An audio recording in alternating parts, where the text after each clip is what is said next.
Brady, how'd you get your start in football? It was actually kind of a late start, to be honest. I started in sixth grade and just played, normal positions. As far as kicking goes, the coaches were like, "Hey, anybody can kick," and I was like, "Sure." Tried it. Ball went through the uprights and became a kicker after that. A lot of times you hear those people of, oh, I was a soccer player, then I decided to become a football player. Have you always been a football player, or did you dabble around in some of the other sports? I played as many sports as I can remember, since I was a kid, and I always played. I loved basketball, baseball, mainly. Football really wasn't my main priority until actually my junior year of high school. Played three sports out throughout high school, and then got a new coaching staff. Loved those guys, and after my junior season, we're like, "Hey, maybe football is a good thing for you," and I'm like, yeah, we'll try that out. So. Who were kind of some of the biggest influences growing up? I'm sure your parents, but who else, really influenced you in your path to get to where you are now? It has a lot to do with coaches. Yeah. I had a great round of coaches growing up, going back to my sixth grade basketball coach.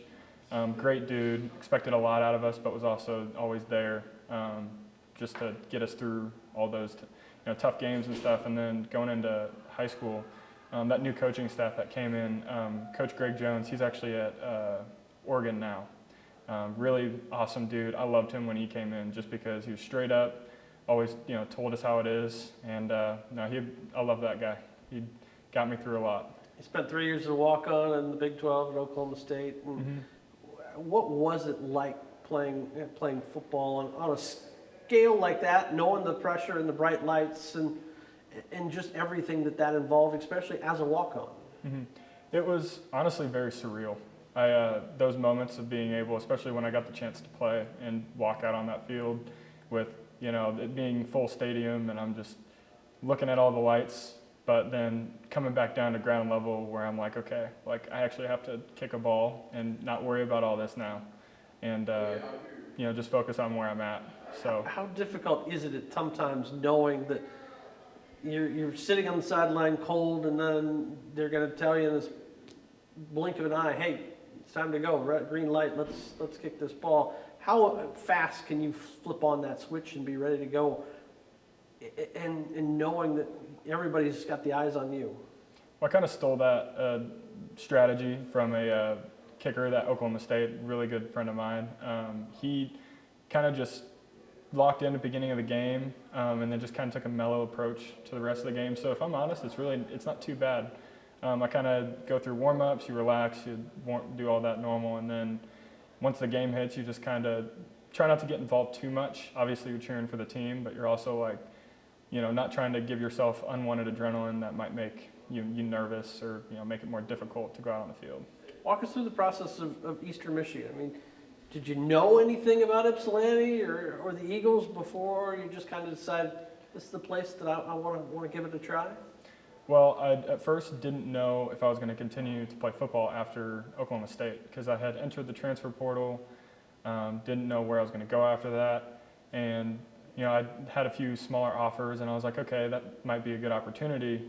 And honestly, I prayed a lot about it because my faith played a huge part. I was like, hey, if I'm going to continue doing this, like, show me something. And came through in a big way.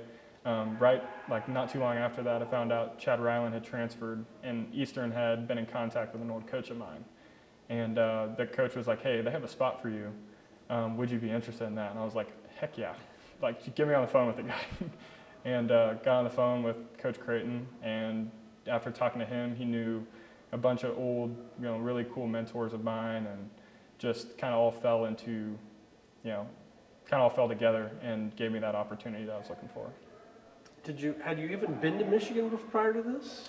No, I had family members that lived here, but not actually been here before, so it is new. There's pluses and minuses of the transfer portal. I'm not going to ask you about that, but just the experience, giving athletes the ability to have the rights back to them. You see coaches come and go all the time, but this is finally for the first time giving student athletes their ability to search what's best for them. How would you say your experience has been with the transfer portal? It's still pretty hard. I honestly felt a lot like I was back in recruiting. A lot of the difficulties fall on you to, put your name out there. And when you're, you don't have too much, starting, those guys a lot of times will pick guys up in the kicking world from JUCOs and D2s that have been playing for a couple seasons. So for me, it was honestly pretty hard because I wasn't up there with all those guys that they're looking for. And so poking around, it took a while. Did a lot of, tried to do a lot of work. I had people working for me. So in that aspect, it was good. But other than that, it was honestly a very difficult thing for me to wait for. What's it been like being up here and being with these guys and being part of this family? It's been really good. The adjustment went smoothly. Had a lot of, peace with where I'm at and what I'm trying to do. Definitely the guys make it a lot easier. All the special teams room and coaches are just really, made it really easy to transition, build some friendships, and make it more home than wouldn't have been if it wouldn't for the people. Being a good ways from home, how do you still keep yourself grounded and keep in touch with the people that matter back at home?